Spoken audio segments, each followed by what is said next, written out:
asalaamaaleykum wa rahmatullah yéen ñuy suivre Paradise Info am nañ mbégte ak kontaan ñëwaat ak yéen ci seen beneen nouvelle vidéo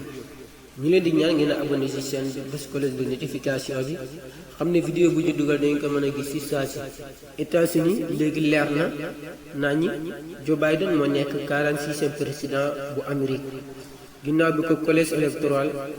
dëggalee moom démocrate bi ne am na 306 grands électeurs di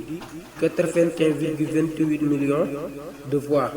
di 51,3% ci 538 électeurs yi ñu doon séddoo ndax 270 rek doyoon na moom Joe Biden mu nekk président bu États-Unis muy xamal Trump mi am 232 grands électeurs mu toll ci 74,22 millions di 46,8%.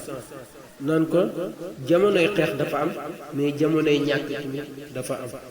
ñu leen di ñaan ngeen abonné ci chaîne bi bës cloche de notification bi xam ne vidéo bu ñu dugal ngeen ko mën a gis saa si ci beneen vidéo incha allah.